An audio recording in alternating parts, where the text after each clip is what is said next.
Listo. Entonces, la clase de hoy la vamos a dividir en dos partes. La primera parte va a ser el tema nuevo que vamos a ver con su respectiva actividad para el proyecto. Y la segunda parte será para las revisiones que quedan pendientes de su actividad. ¿Ok? Entonces, yo creo que la parte del nuevo tema os tomará como entre 1 hora 20 o 1 hora y media para ver ese nuevo tema. Y después de ahí, ya les vamos a tomar un break de unos 10 minutos, mientras que en ese break ustedes corren su programa y agregan algunos jugadores, ¿no? Yo les doy las instrucciones eh, antes de revisarles para que ya que estén listos, se inscriban su nombre para ir armando como esa cola de revisión, ¿no? Entonces, los que ya les revisé, porque hubo unos que ya les revisé en días pasados, ya al terminar la clase se pueden retirar sin ningún problema. Y únicamente se van a quedar los que deseen que les revise alguna de las actividades, ¿no? Va. ¿Qué vamos a ver hoy? Vamos a empezar a usar más bien los contenedores que tiene el lenguaje de C++. ¿Qué son los contenedores? Son estructuras de datos como las que hemos implementado ya, como lo son el arreglo, la lista que usamos utilizando un arreglo dinámico. Esos son estructuras de datos.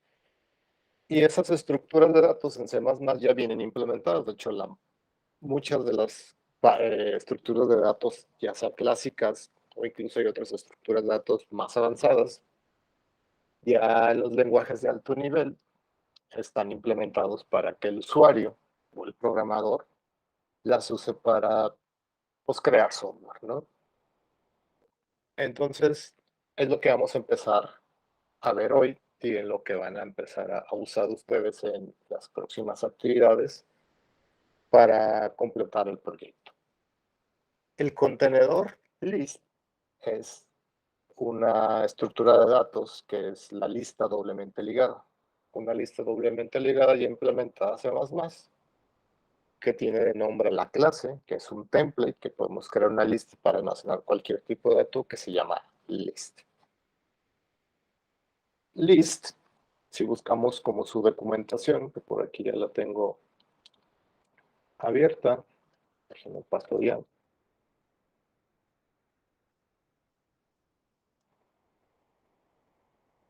Aquí está la documentación. De hecho, aquí en la página de C++, que es una de las documentaciones, se llama C++, la documentación, vienen todos los contenedores que tiene C++ ya por default, ¿no? Hay un par de contenedores que nosotros implementamos, un par de estructuras de datos que implementamos. ¿Se recuerdan? La primera fue la de arreglo y la segunda fue la de arreglo lista, ¿no? La de arreglo está implementada en el encabezado o la clase array, ¿no? Entonces, ¿qué es un array? Si vemos un poco lo que dice que los arrays son un contenedor secuencial de tamaño fijo, ¿no? El fixed size. Que recuerden nuestro arreglo, nuestra clase arreglo crea un arreglo de tamaño fijo para almacenar elementos, ¿no?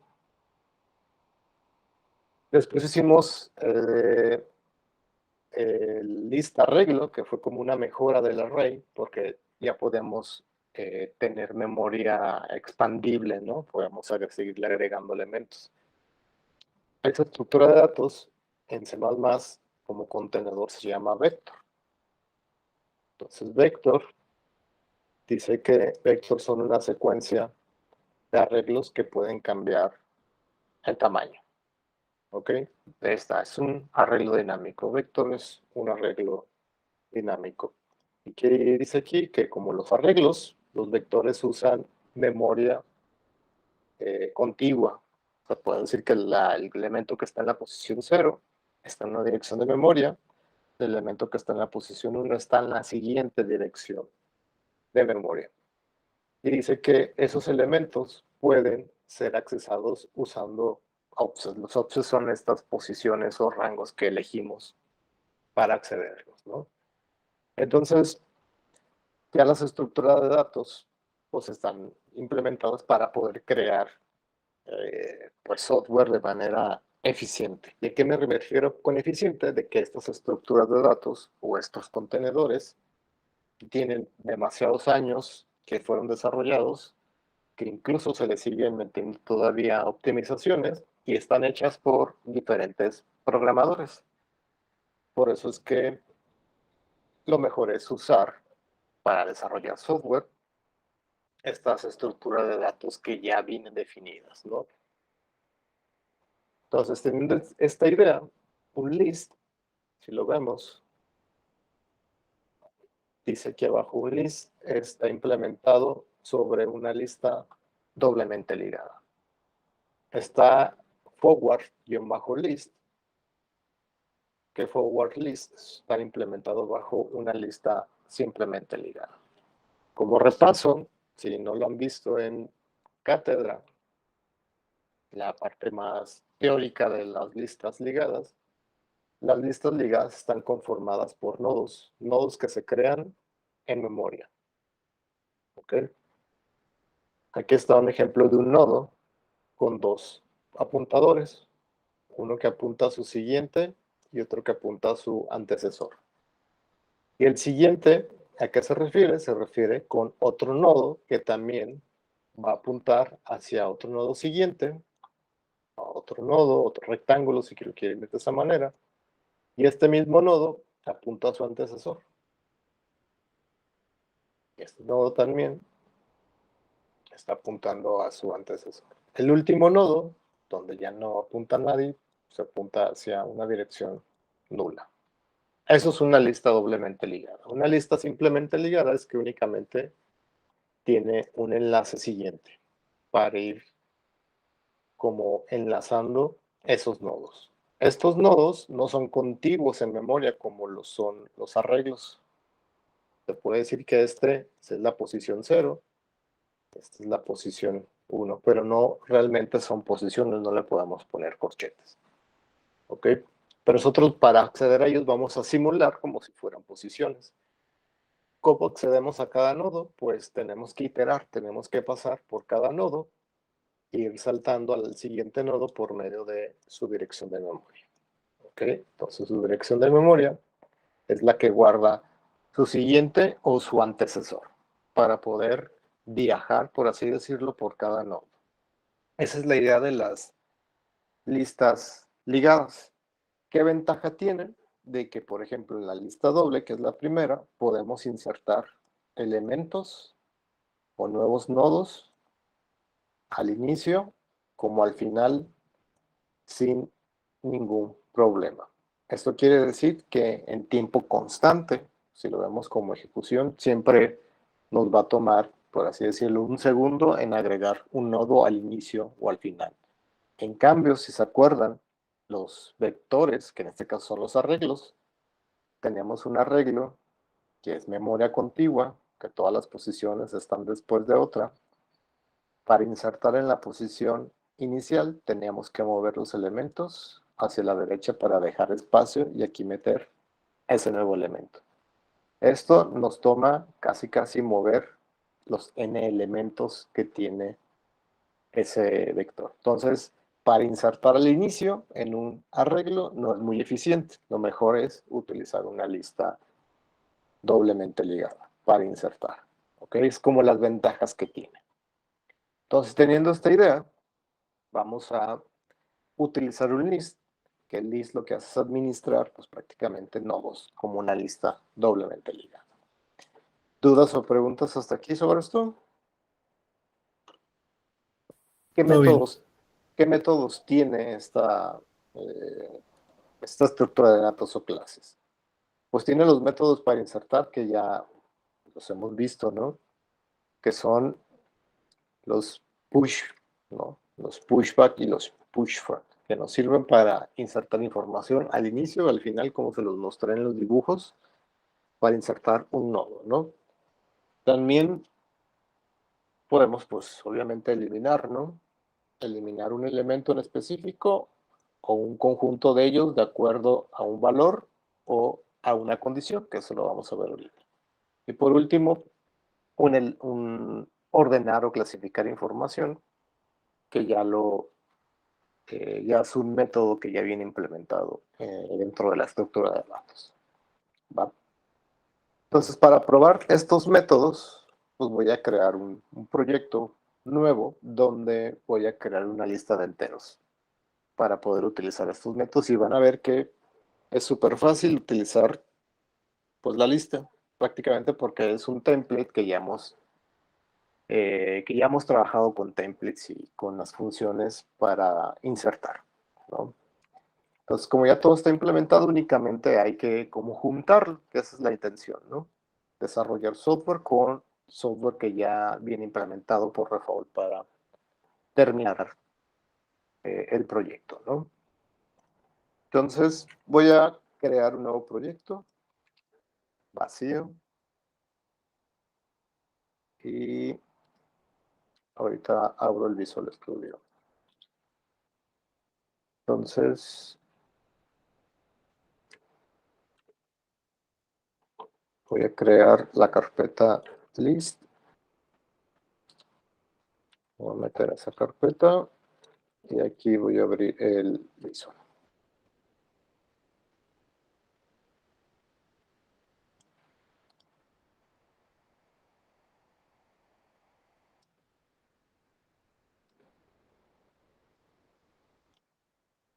Ok. Voy a crear un main. Y aquí en el main voy a incluir, por ejemplo, incluimos, que es el IOStream.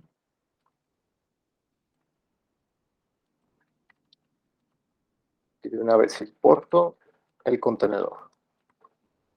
Okay, el contenedor que se llama list y el namespace.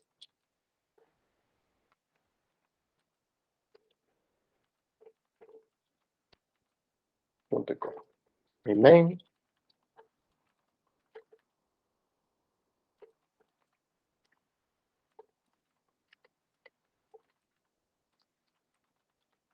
Y de una vez el return 0. Va a ser más grande el código. Y ya está. Entonces, ¿cómo utilizo list? List es la clase. Y como es un template, voy a decirle que va a ser un list de enteros. Y mi objeto o mi instancia se va a llamar enteros. Para crear esa lista doblemente ligada de enteros que ya trae C++ implementada. ¿Ok? Entonces voy a crear mi conjunto de opciones y mi ciclo infinito. Entonces, out para crear, voy a crear tres opciones. Una que va a ser la de pushback.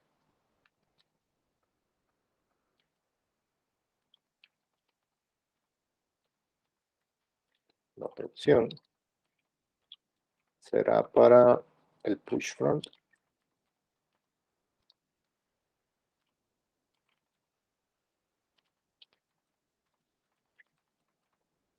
La opción 3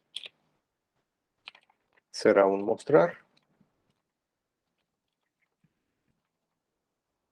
Voy a dejar en minúsculas todo.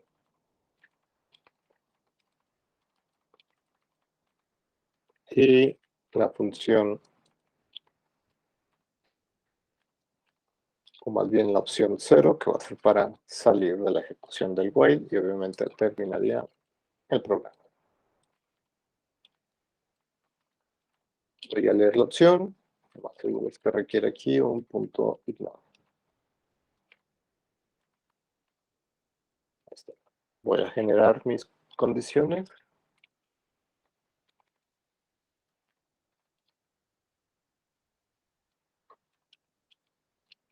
Es igual a 1.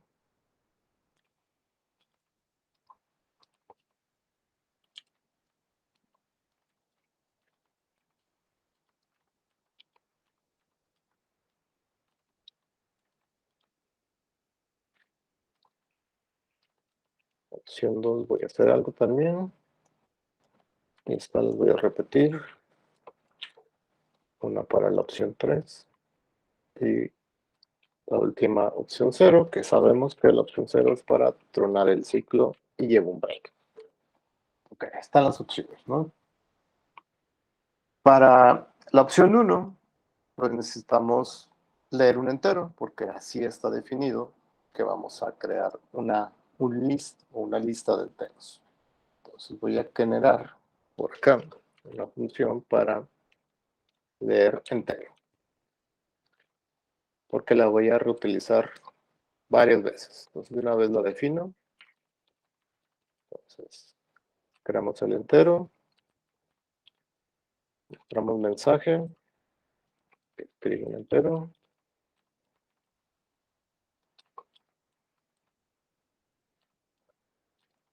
leemos el entero y retornamos el entero que se acabó de leer. Okay. Ahora sí, vamos probando las funciones pushback y pushback. Entonces, creo mi entero que voy a leer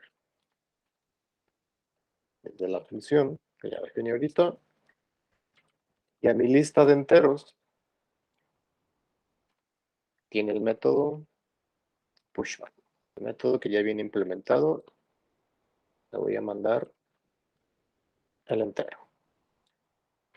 Para la opción 2, de igual manera, necesito leer un entero, que ya lo tengo aquí, y necesito agregarlo al inicio, al frente, ese entero. Entero punto. Ahí está, algo tan simple como leer y meter información a ese pues contenedor o esa estructura de datos, ¿no? ¿Cómo saco información? ¿Cómo la consulto? Como la lista ligada no es, como ya se los dije, no es un arreglo donde se tengan posiciones contiguas y podamos acceder pues con los corchetes, como lo hacemos con, por ejemplo, quiero acceder a la posición 0, pues no lo podemos hacer. Entonces, ¿qué podemos hacer? Si nuestra lista internamente tiene nodos enlazados, lo voy a hacer otra vez, voy a dibujarlos. Este se enlaza con el de acá, este se enlaza con otro que está por acá, y este ya es el último. ¿Cómo recorro esta lista si no tengo la sobrecarga del operador de los corchetes? En este caso, la mayoría de los contenedores en C++ tienen algo que se llama iteradores. Cada estructura de datos tiene su iterador para poderse mover entre esos nodos o esas posiciones, en el caso que sea un vector o una regla. Entonces, como list es todo lo que está aquí, es este conjunto de nodos, list tiene un método que se llama begin. ¿Qué hace begin? Me regresa un iterador, lo voy a poner como it, de iterator, que apunta, lo digo porque es entre comillas, no es que apunte, sino es el iterador que comienza en el primer nodo. Y este iterador es un objeto especial, un objeto que tiene la sobrecarga de incremento, que lo que hace no es incrementar en 1, sino lo que hace es saltar al siguiente nodo. Es como si saltara a la siguiente posición. Pero como es una lista y la lista tiene nodos, lo que hace es saltar a la siguiente posición. Y podemos saltar con ese más hasta llegar a la última posición o al último nodo. ¿Cómo sé que llegué a la última posición? Porque ese list tiene un método que se llama end. End se puede decir en pocas palabras que es como si fuese el null. Entonces, cuando it es igual a end, quiere decir que ya llegué al final de la lista. O sea que ya no puedo seguir iterando porque ya no hay elementos. Ya llegué al final de la lista. Entonces, por medio de este iterador, vamos a ir pasando por cada nodo para ir consultando su información.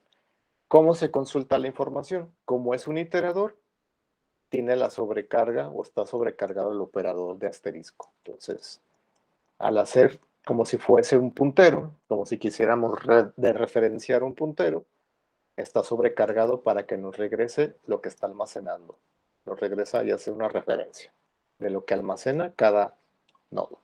En nuestro ejemplo, que almacena cada nodo de la lista un entero. Entonces nos va a regresar una referencia a lo que está almacenando el nodo.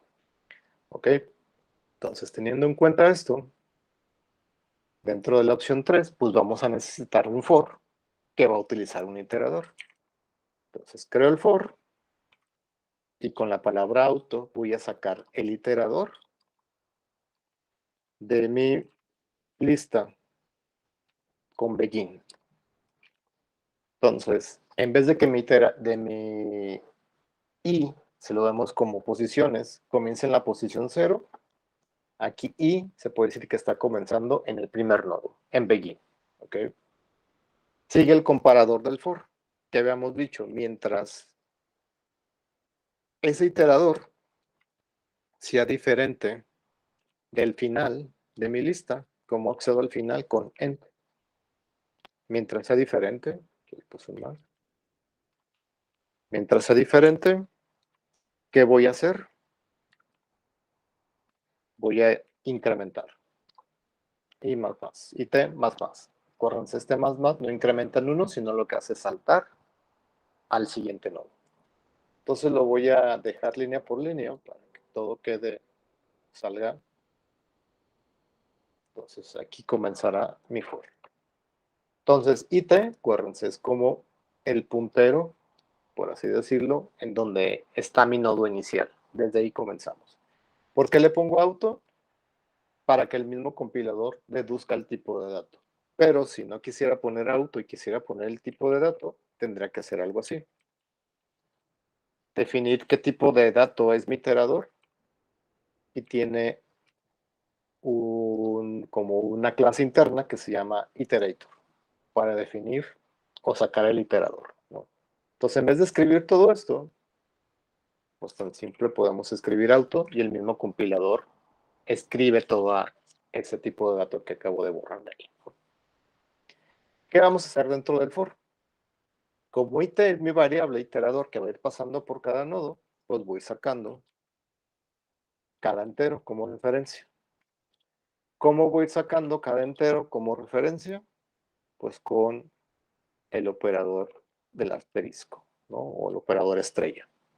Acuérdense, este está sobrecargado para sacar la información, no para acceder a la dirección de memoria como si fuera un puntero, ¿no? Entonces, ¿qué podemos hacer? Pues podemos imprimir ese entero que se extrajo de ese iterador o de ese nodo. Punto y coma. Ya está, ¿no? Las tres opciones. Déjenlo compilo. Voy a compilar desde acá. Entonces, G++,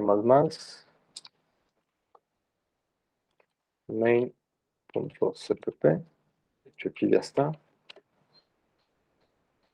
Es que hay un error. Línea 28. Lo copié mal. Aquí es pushback.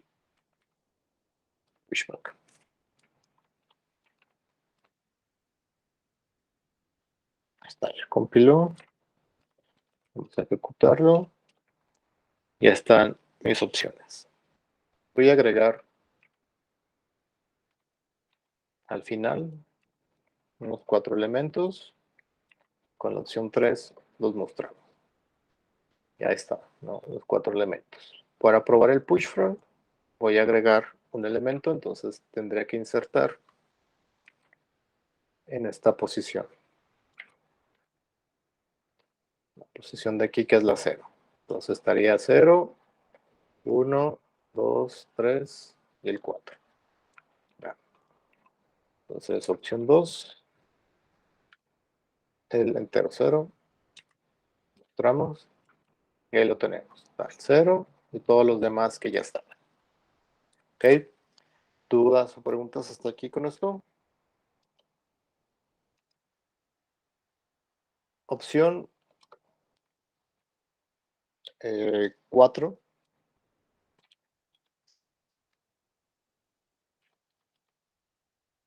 La opción 4, déjenme ver cuál es la que sigue. La opción 4 va a ser eliminar. Utilizar erase.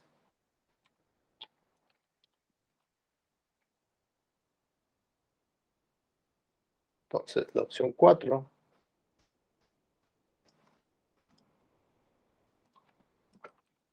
es if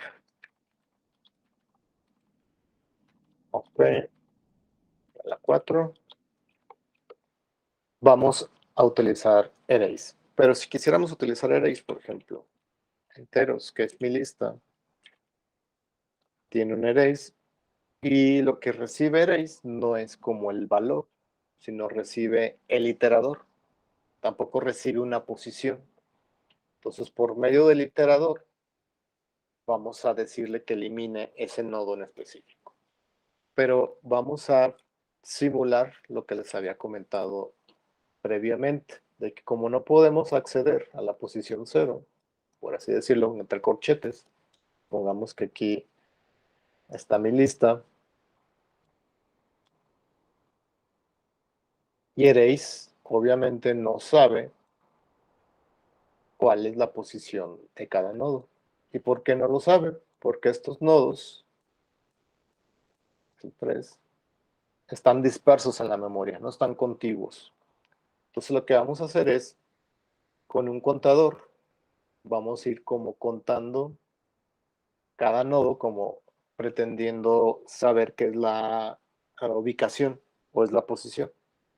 Entonces al inicio, el iterador está aquí, contador es 0, y yo quiero acceder a la posición 2, que es este de aquí. Esta es la posición 2. Entonces, con un for, vamos a ir pasando por cada nodo y vamos a ir contándolo.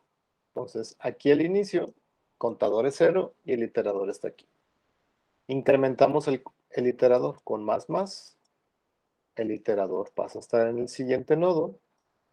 Se incrementó también contador y el contador es igual a 1.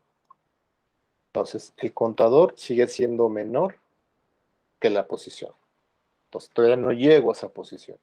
¿Qué vamos a hacer? Incrementar el iterador e incrementar el contador para que el iterador esté aquí y que el contador sea ahora igual a 2.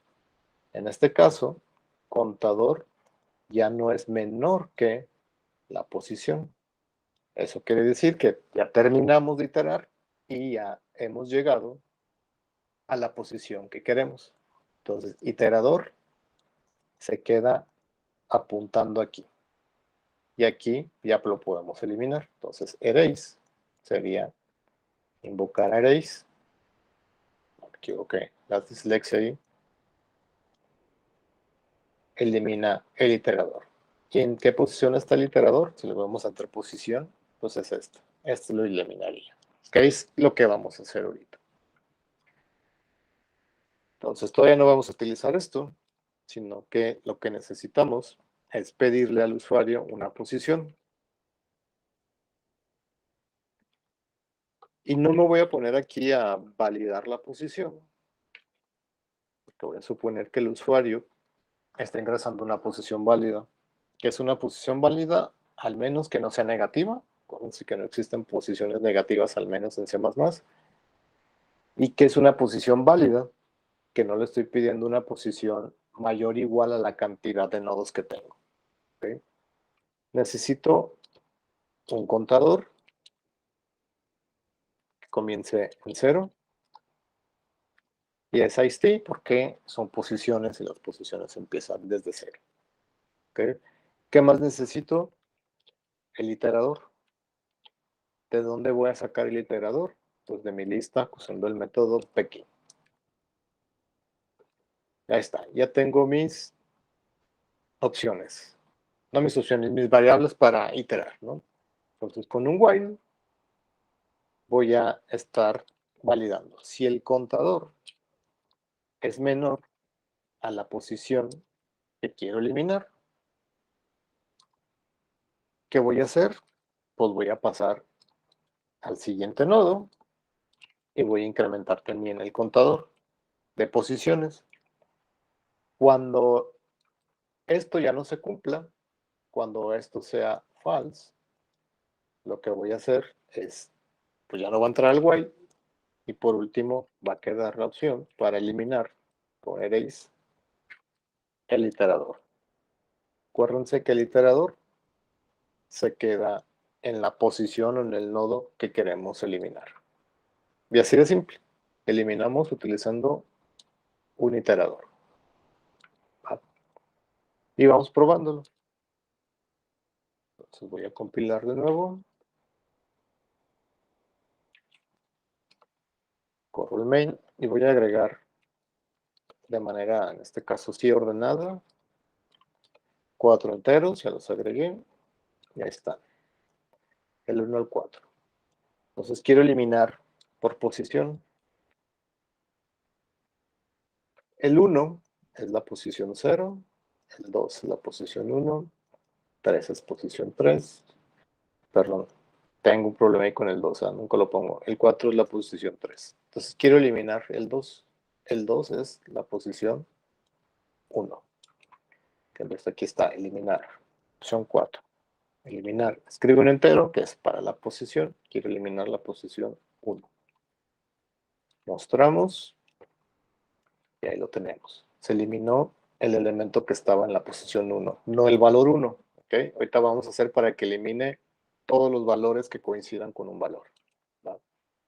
Entonces, si mi arreglo estaba así, en la posición 1, pues estaba el 2, que fue el que desapareció y ya no aparece acá. ¿Ok? Entonces, este eliminar me sirve para eliminar como por posición, porque en realidad lo que hace es utilizando el iterador, que obviamente se coloca en un nodo que está en una posición con respecto a los demás nodos, ¿no? Ahora vamos a utilizar otro eliminar. Entonces, este va a ser la opción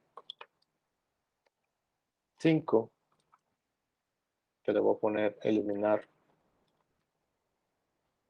por valor.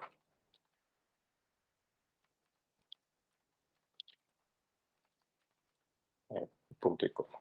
Entonces, eliminar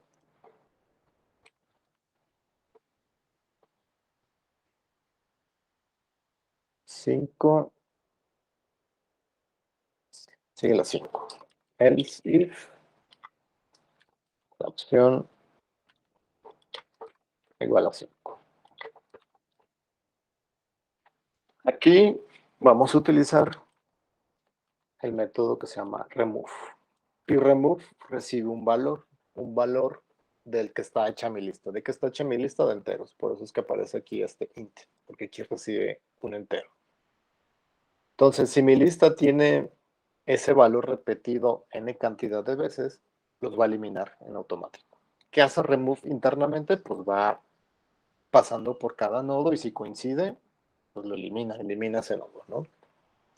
Pero antes de utilizar remove, pues lo que vamos a hacer es pedirle al usuario un entero para eliminar.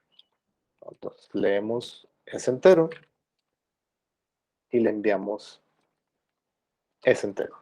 Y ese remove se va a encargar de eliminar todos los nodos que coincidan con ese entero. Vamos probándolo. Voy a salir de aquí para volver a compilar. Entonces, main. Voy a agregar diferentes valores, incluso varios de ellos repetidos, para que observen que realmente se están eliminando diferentes valores, ¿no? Aquí está la lista de enteros. Tenemos varios repetidos, que es el 3, y el 5 también. Podemos hacer dos pruebas. Entonces, opción eliminar por valor. Opción 5. Me va a pedir el entero. Y vamos a hacer las pruebas con el 3. Vuelvo a mostrar. Y ya está mi lista, como estaba, pero sin con los nodos o elementos que contenían el valor 3. Si vemos la lista previamente, la lista está vacía. Entonces se eliminaron estos para quedar 1, 5, 5, 2, 7. Entonces, 1, 5, 5, 2, 7. Puedo hacer otra prueba para eliminar los 5. Entonces, ¿cuáles quiero eliminar? El 5. Muestro de nuevo. Ya está. Eliminó todos aquellos que tenían esa coincidencia, ese valor 5. De hecho, este mismo pues, lo puedo utilizar para eliminar un valor, ¿no? Por ejemplo, que me elimine el 2. Como es el único que existió, pues elimino ese.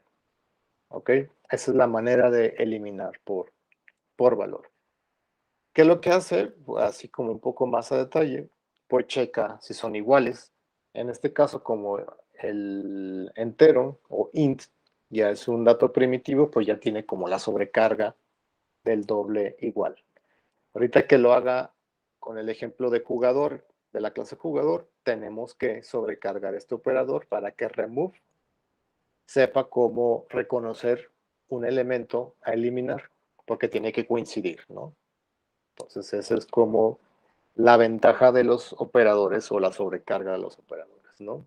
Hacer que una función se comporte tenga múltiples comportamientos de acuerdo al comportamiento que tiene un operador. Opción 6. La opción 6 es igual, eliminar, pero de acuerdo a una condición. Okay. Entonces, opción 6 es eliminar sin una condición. A eso me refiero. Ese sí es condicional, ¿no? Punto y coma. Y voy a generar la opción 6. If opción 6. Entonces, la opción 6 sería utilizar la función removeIf. Y removeIf lo que acepta es una función lambda. ¿Se recuerdan? Las funciones lambda tienen la siguiente estructura. Que vean con corchetes, luego siguen los paréntesis, que son como los parámetros de la función, y al final las llaves, que es la implementación de esa función lambda, ¿no?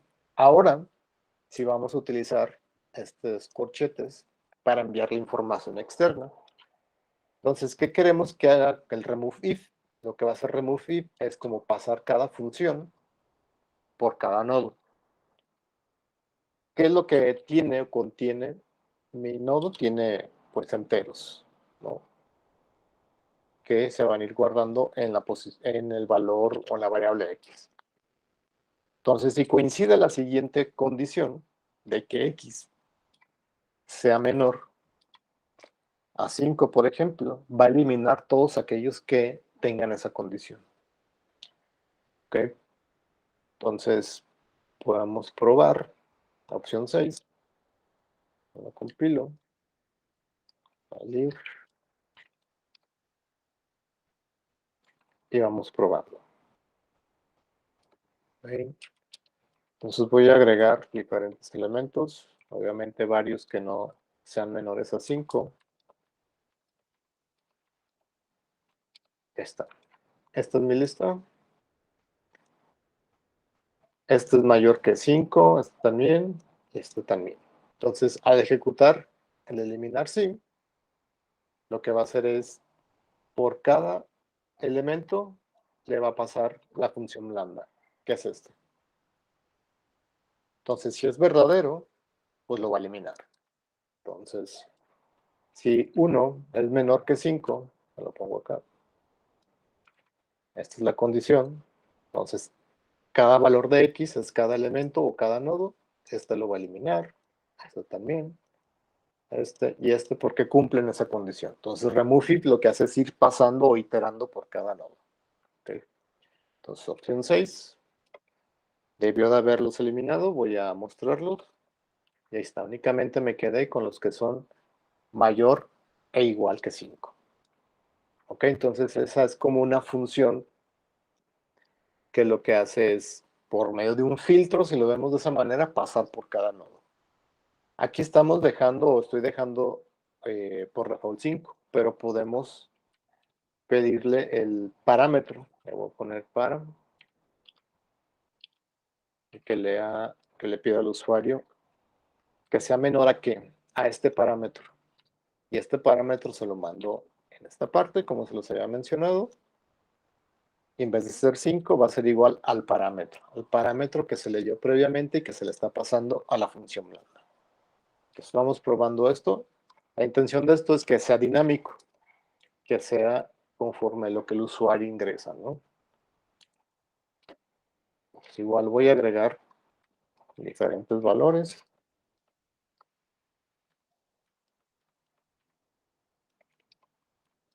Ya está. Tengo mezclado, ¿no? Entonces, quiero eliminar, no sé, los que son menor que 4. ¿Quiénes son menor que 4? Pues es el 2, el 0 y el 1. ¿Okay? Entonces, 6 me va a pedir pues, ese valor parametrizado, ¿no? Dije que menores a 4. Mostramos, ahí está. Eliminó esos menores a 4, únicamente dejó los mayores e iguales a 4.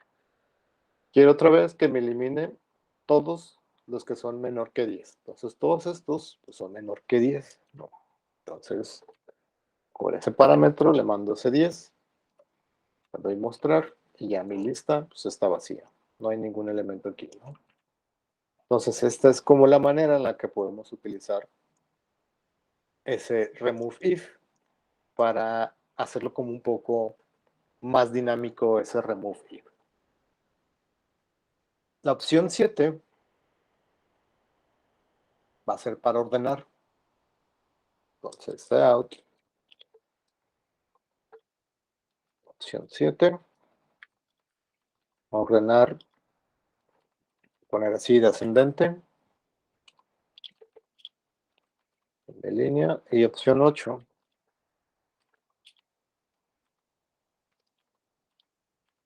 va a ser ordenar descendente.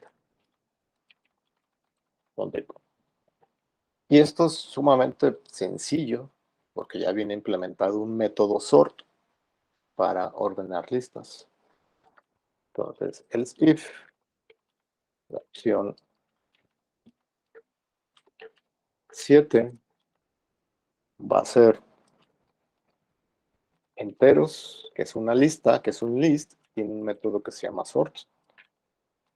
Por default va a ordenar los elementos de manera ascendente, o sea, de menor a mayor. La opción 8 será la opción para ordenar de manera descendente. Y para hacerlo hay que mandarle una función que se llama greater. Y esto lo que hace es que le indica sort cómo lo va a ordenar, que en este caso de manera descendente. Greater, ¿qué es lo que hace? Pues es generar como si fuese una función lambda, en donde dentro viene la comparación, que en vez de ser menor que, lo más seguro es que está mayor que. Si recuerdan, cambiando el operador de menor que a mayor que o viceversa, cambiamos si va a ser descendente o ascendente. ¿Qué es lo que hace esta parte? Generar esa función lambda que tiene intercambiado el operador, ¿no? Entonces vamos probando estos sort. Voy a salir de aquí. Y voy a agregar elementos de manera un poco ahí aleatoria para poderlos ordenar. Ahí están. Estos son mis elementos de la lista. Voy a ordenar de manera primero descendente, porque aquí está el 1, así ya está ordenado, por así decirlo. Ah, pero pues acá está el 0. Okay, entonces, si comienzo ordenando de manera ascendente y muestro. Ahí lo tenemos, ya están ordenados los elementos. La opción 8 es ordenarlos de manera descendente, los muestro y ahí los tenemos, ¿no? De manera descendente de mayor a menor. ¿Qué es lo que hace sort? Pues sort lo que hace es buscar la sobrecarga del operador menor que. Si recuerdan, eso lo habíamos hecho cuando hicimos a patín el método sort y ahí mismo le metimos como una bandera para decirle si es verdadero, si era ascendente o descendente, ¿no? Entonces, en este caso, como el compilador ya sabe comparar enteros, pues obviamente ya utiliza ese operador. Pero ahorita en el caso de que haga una lista de jugador, tenemos que sobrecargar el operador menor que para que sort sepa cómo ordenar de acuerdo a lo que se le está pues indicando, ¿no? En el método de la sobrecarga, que es el operador menor que es lo que utiliza sort para saber si un elemento es antes o después, ¿no? O es menor que. ¿Dudas o preguntas hasta aquí con el contenedor list?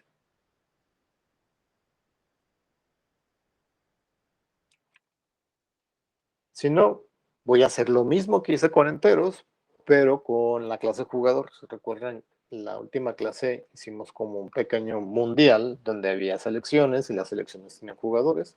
Entonces voy a utilizar esa clase jugador, que la tengo por acá ya. Ya es algo que ya tengo hecho, que ya hicimos, ¿no? Nada más la voy a integrar aquí. Aquí está la clase jugador, que tiene nombre, número de playera y los goles anotados. Y sus métodos para ponerle información o sacar información que ahorita van a crecer, porque para utilizar las funciones de borrar y de ordenar para utilizar el list, pues tenemos que sobrecargar varios operadores, ¿no? Entonces, este main que funciona para enteros, lo voy a duplicar para no volver a como a reescribir tanto código. Va a ser el main02 y este main02 lo que va a tener es, o le vamos a tener que incluir jugador.hpp. Este leer entero aún lo vamos a utilizar, pero habíamos hecho un leer jugador, me acuerdo de eso. Entonces está en menú-jugador.h y aquí está, leer jugador. Voy a copiar este código, que es lo único que necesito de aquí, para no reescribir ese código que ya tenemos, ¿no? Entonces me voy a ir al main, y en el main ahora lo que voy a crear va a ser una lista, pero de la clase jugador, y este se va a llamar jugador, ¿no? Entonces, es los cambios que voy a hacer. El menú queda igual, vamos a hacer los push, a mostrar, los eliminar y los ordenar. Entonces la opción 1, que es el push, voy a leer un jugador. Entonces este se va a llamar jugador y va a ser de la clase jugador. Mi objeto ahora se llama jugadores, lo pongo en plural porque es una lista de jugadores que al momento de hacer pushback tenemos que ingresar ese jugador que se leyó previamente aquí, ¿no? Entonces aquí también va jugador, jugador en minúscula, y aquí es leer, jugador, aquí es la lista de jugadores, y aquí se inserta un jugador. Ahí está. Jugador de una marca, creo que no lo escribí bien. Jugador 3, plural porque es una lista. La opción 3, que es el que muestra y saca un iterador, al iterador va a ser de jugadores, tanto como el begin, como el inicio y ya no vamos a sacar un entero, sino que vamos a sacar un jugador. Y ese jugador va a tener que ser mostrado por un seout, pero el jugador no tiene la sobrecarga del método de inserción. Entonces es lo primero que vamos a empezar a modificar en jugador, ¿no? Entonces, esta sobrecarga pues ya la hicimos desde los primeros días. Es el operador de extracción. Entonces, string, hemos puesto aquí out, lo que va a hacer es recibir una referencia de jugador en J.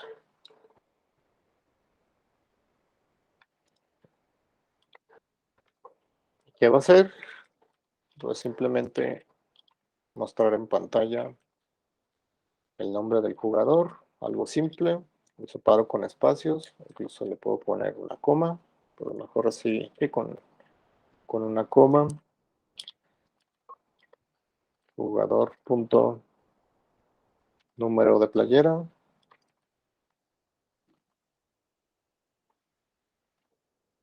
otra coma, y por último los goles que ha anotado. Entonces si lo separo para que quede todo visualizado en la pantalla. Y retornamos out. Creo que está bien. Ya está sobrecargado el operador, ya no marca aquí error. Vámonos a la opción 4, que es eliminar como por posición, como si estuviéramos simulando una posición. Entonces aquí es jugadores. Acá también es jugadores. El iterador y el contador no cambian. Obviamente el iterador es sobre una lista de jugadores.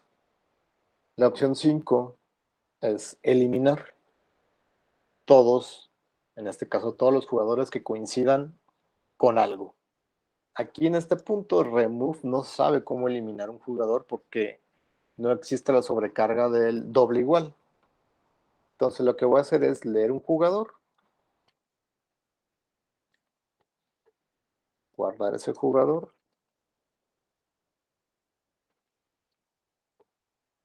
y eliminar ese jugador de la lista de jugadores.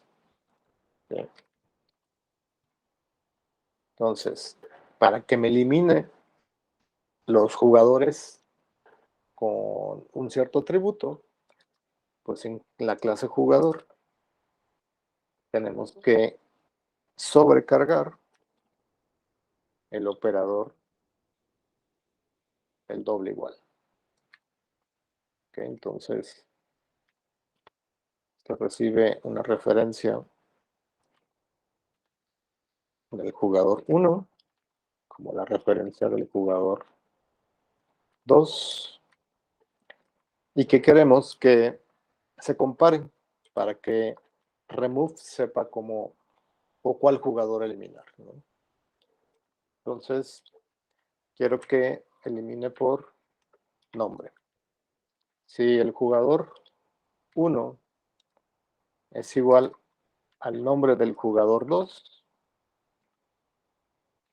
entonces ya encontró el jugador o remove encontró el jugador, entonces lo puede eliminar. Si existiera un jugador con el mismo nombre, pues igual también lo eliminaría. ¿Ok? Opción 6. La opción 6 elimina un jugador si coincide con una condición. Entonces vamos a leer un jugador.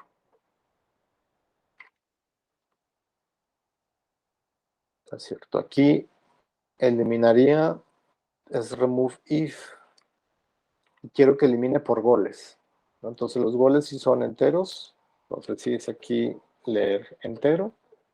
Aquí es sobre mi lista de jugadores. Y voy a eliminar, de acuerdo a ese parámetro que el usuario escribió, voy a eliminar un jugador en X. Entonces, si ese jugador punto en get, en su función o en su valor, déjenme ver cómo se llama la función. Se llama getGoles.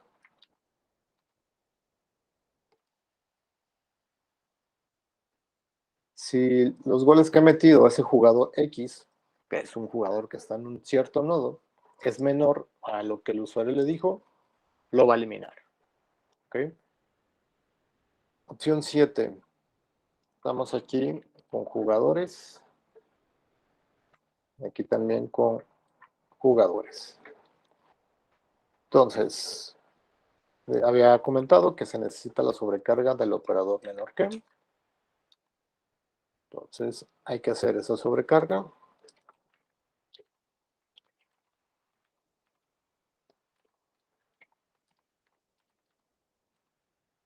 De hecho, aquí ya los tengo definidos.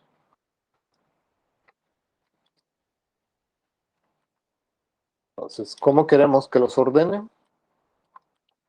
Pues quiero que los ordene por nombre.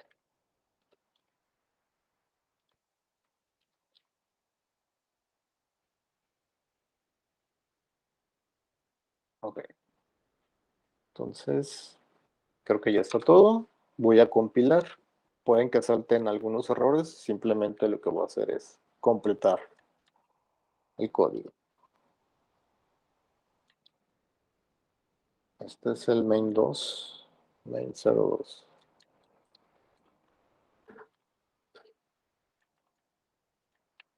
Puso una A ahí. Main 02.cpp. Salió un par de errores. Déjenme ver. Creo que es por cuestiones constantes ahí. Ok. A ver si aquí funciona con jugador.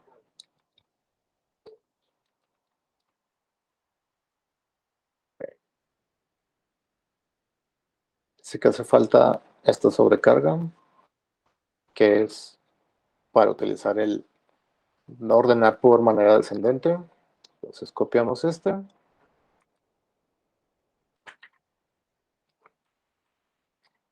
Lo copié. Copiamos. Pegamos. Cambiamos el operador.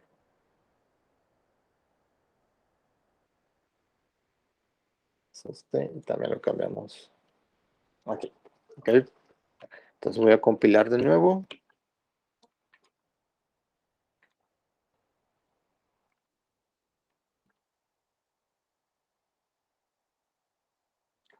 Parece que ya compiló.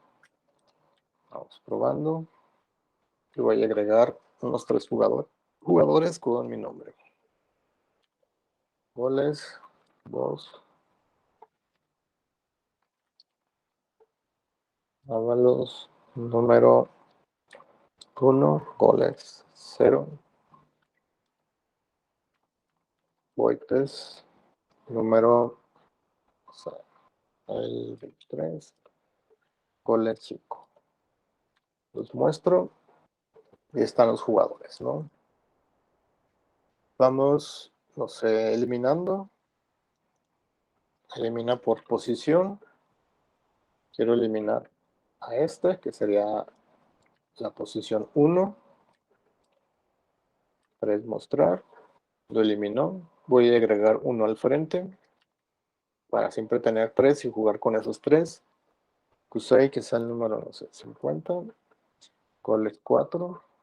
Mostrar. Ya está en el frente. Kusei. Eliminar por valor. En este caso, eliminar por valor, pues eliminaría todos los que son iguales. No hay ningún igual, pero simplemente por probar.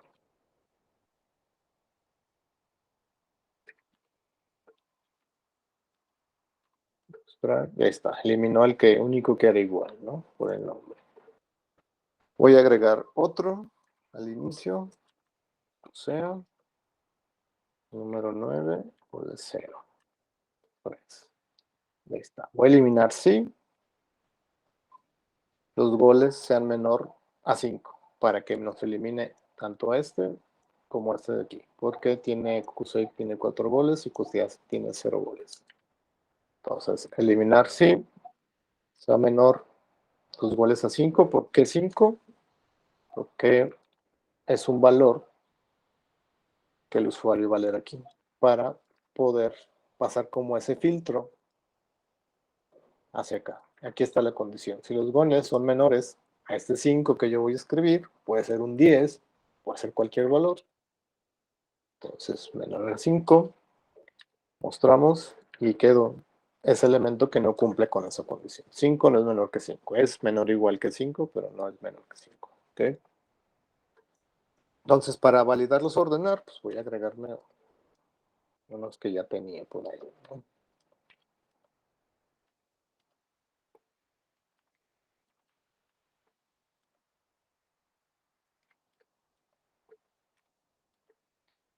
Okay. Ahí está. Vamos a ordenar por nombre, que sería la opción 7, ordenar de manera ascendente. Mostramos. Ahí está, por nombre. La B, la C y la M. Ahora ordenar por manera descendente, la opción 8. Mostramos. Está. De manera descendente, M, C, B, y acá si estuviera uno con A, pues acá se mostraría. Ok. Ahora, para terminar con estos ejemplos, podemos ordenar por los diferentes atributos. Entonces ya tenemos los ordenar por nombre. Entonces la opción 9 va a ser ordenar por número de playera.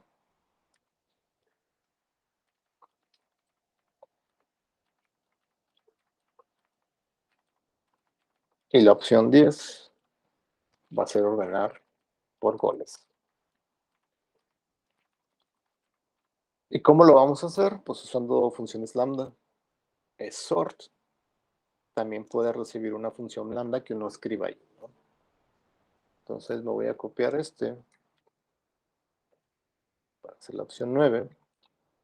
Y la opción 9 es ordenar por número de playera. Entonces aquí dentro va a estar esa función lambda, que lo que va a hacer es pasarle esos parámetros para ordenar. Esos parámetros pues ya los tenemos por acá, que es como el comparador este que está aquí. Pues para no volverlos a escribir, los copio y ya viene la implementación. Le voy a dar aquí Enter, esto para que se pueda quedar en una sola pantalla, y la implementación de la función lambda es comparar el jugador 1 con get número de playera. Entonces déjenme regresar para ver cómo se llama el método. Get número de playera es menor al número de playera del otro jugador. Y esa es mi condición. Así es como los voy a ordenar. Los voy a ordenar por número de playera, de manera ascendente. Si lo quisiéramos descendente, le cambiamos aquí por mayor que. ¿Okay? La opción 9, que es ordenar por goles, pues va a ser lo mismo. Aquí va a ser get goles para que los ordene por goles. Pero por goles lo quiero que sea de manera descendente, perdón. El que tiene más goles siempre va a aparecer al inicio. Voy a compilar. Hay unos errores y si es por lo que les había comentado que no está marcado como constante. Entonces cuando nos aparece este error de que la función no está marcada como constante es porque nos hace falta ponerle aquí el const en los get. ¿Ok? Si nada, se lo pongo acá. Voy a compilar de nuevo. Ok, ya no hubo error. Y voy a agregar 3 jugadores. 6.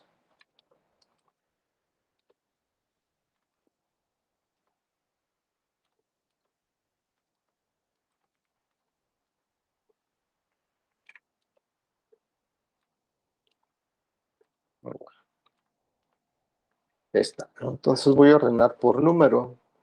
Por número es de manera descendente, entonces sería 3, 8 y 23, tomando en cuenta esta columna que es el número de playera. ¿Ok? Entonces es la opción 9 y el 3 para mostrar. Ahí lo tenemos. 3, 8 y 23. Ahora por número de goles, que es de manera descendente.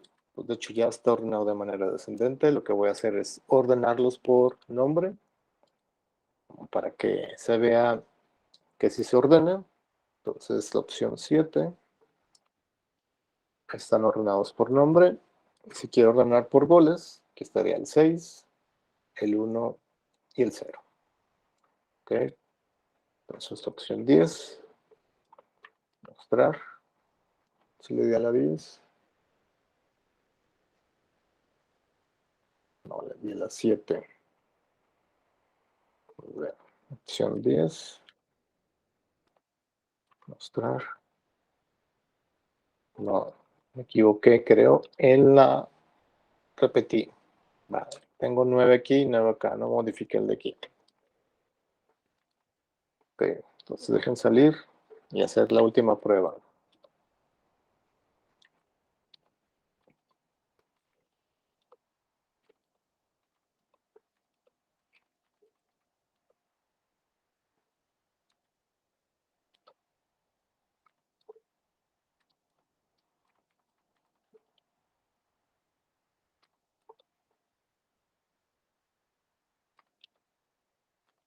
Ok, ahí están. Si ordenamos por goles, que va a ser el 8, y acá cualquiera de los números que tengan como goles 2, que son alguno de estos. Entonces 10, 3, y está, de manera descendente, ordenado por goles. ¿Dudas, preguntas? Es el momento.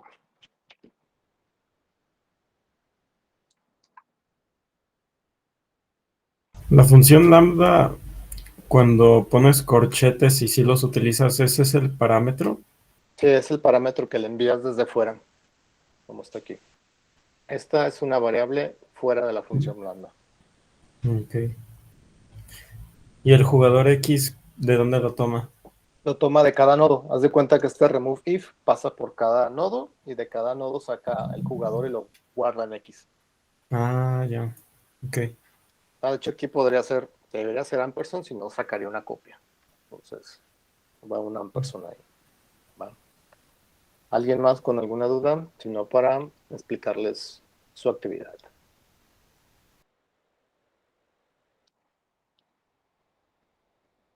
Okay.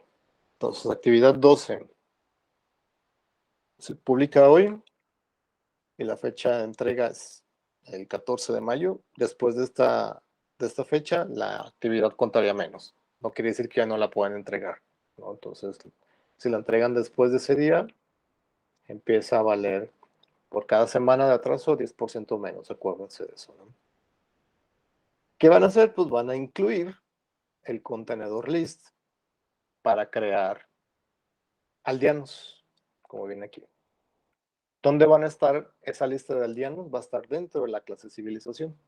La clase que hicieron en la actividad 11. ¿No? La actividad 10 es la de jugador, la actividad 11 es la de civilización y ahora la actividad 12 van a integrarle aldeanos a su clase civilización.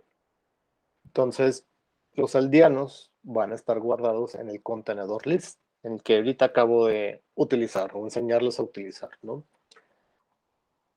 Entonces, lo que van a hacer es crear, obviamente, pues, la clase aldeano con estos 4 atributos: nombre, edad, género y salud.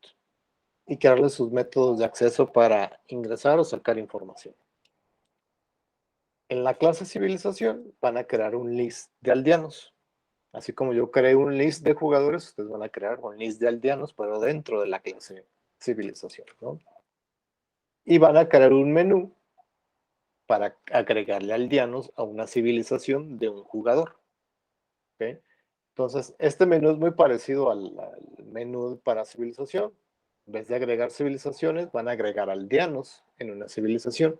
pero cuando agreguen un aldeano, le van a subir 100 puntos al jugador que tiene esa civilización y que está agregando ese aldeano en específico. ¿Ok? ¿Qué más van a hacer? Eliminar. Y va a haber varios eliminar. Por nombre, es decir, buscando con un iterador el aldeano que está en ese nodo. El otro es eliminar todos los aldeanos que sean menor en salud a un X que el usuario va a escribir, que es utilizar la función lambda con un parámetro. Y la otra opción es también con un remove if, eliminar todos los aldeanos que su edad sea mayor o igual a 60. Es una condición que ya estaba definida ahí. ¿Okay? Clasificar aldeanos es ordenar los aldeanos por nombre, ascendente, por edad y por salud. Las tres se pueden hacer por funciones lambda. La primera pudiera ser por sobrecarga del operador menor que y las demás por funciones lambda o combinarlas. El chiste es utilizar el sort de manera diferente como para ordenar por cada atributo que se menciona. El buscar aldeano, pues pide el nombre y lo busca en la lista, ¿no? Entonces pueden implementar un buscar que vaya pasando por cada nodo con un iterador y ya que lo encuentren, pues lo sacan con la intención de poder modificarlo. Acuérdense, el IT nos regresa una referencia hacia ese, en este caso, hacia ese nodo o hacia ese aldeano que está guardado ahí para que utilicen referencias. ¿Okay? Si no utilizan referencias, les va a regresar una copia del aldeano y no lo van a poder modificar. Por último, hay que mostrar pues, todos los aldeanos que están en esa civilización utilizando el formato tabla como lo han venido utilizando. Ya lo demás son indicaciones de que ya cuando esté lista su actividad, pues me mandan mensaje o lo revisamos al final de la clase como lo voy a hacer ahorita para revisar sus actividades. ¿Dudas o preguntas con esto? ¿Con su actividad? Entonces, aclarando un poco, ¿cómo quedaría como, no sé si decirlo, como el mapa de estructuras de datos que han utilizado hasta ahorita? La primera actividad 10 utilizaron o están utilizando un arreglo que se crea en tiempo de ejecución, pero que es fijo, donde están cada jugador. El jugador 0, el jugador 1, el jugador 2 y el jugador 3. Si su arreglo es de tamaño 4, que eso lo definen ustedes, ¿no? Después en la actividad 11, cada jugador cuenta con un arreglo que crece en tiempo de ejecución, utilizando memoria dinámica. Entonces, cada uno de estos tiene una civilización y puede tener varias civilizaciones hasta la civilización n-1, porque estoy comenzando desde 0. Y le puse aquí 3 puntos como para indicar que tiene más y que puede crecer, ¿no? Entonces, cada uno de estos pues tiene su arreglo o su lista arreglo que le llamamos así a la clase, ¿no? Cada uno de estos. Entonces, cada usuario, cada jugador tiene sus civilizaciones, estos son los jugadores, y ahora cada civilización va a tener una lista. Entonces son los nodos, imagínense ahí los nodos enlazados, encadenados, donde va a haber aldeanos, el aldeano 1, el 2, el aldeano 3. Y cada civilización va a tener su propia lista ligada independiente con sus diferentes aldeanos. Y obviamente cada jugador en su civilización va a tener su independiente lista ligada. Que si lo vemos así como un mapa de memoria, es como realmente si estuvieran administrando todos estos objetos que hasta ahorita pues han implementado ustedes y que los han integrado por medio de estructuras de datos. ¿Okay? Entonces, hasta ahí un poco es como va ese mapa, como para que se den una idea de que pues también van a necesitar pues un menú para agregar aldeanos a una civilización. Y acuérdense, para modificar tiene que ser una referencia o tiene que ser un puntero. para poder modificar realmente, ya sea una civilización que está en una posición o un aldeano que está en un nodo en una lista. ¿Va? ¿Dudas, preguntas con esto? No, profe. Ok. Entonces, pasamos a la segunda parte para revisar. A los que ya les revisé, si ya no tienen dudas ni nada, se pueden retirar sin ningún problema y nos veríamos el próximo sábado para ver otro tema y ver otra y dejarles otra actividad. Espero ya la siguiente semana decirles cuándo es como el corte de actividades, porque ya nos quedaría, si ya mañana es 1 de mayo, ya nomás nos quedaría todo mayo para con parte de actividades escolares, si lo vemos de esa manera, ¿no? Entonces, los que se van a quedar a revisión son las 12:35. A las 12:45 regreso para revisarles, pero mientras en estos 10 minutos, los que se van a quedar para revisión, ejecuten su programa y agreguen 4 jugadores. Ya que los tengan agregados, escriben en el chat de que ya están listos y ahí se va a ir armando la cola de revisión. Entonces en 10 minutos regreso y el primero que escribió, les comparto el link y ya les voy diciendo quién es el siguiente en la lista para que se conecte a ese link para revisar la revisión personalizada. ¿De acuerdo? Sí, profe. Va, entonces los veo o los escucho o reviso sus actividades ahorita en 10 minutos, 12:45. ¿Va?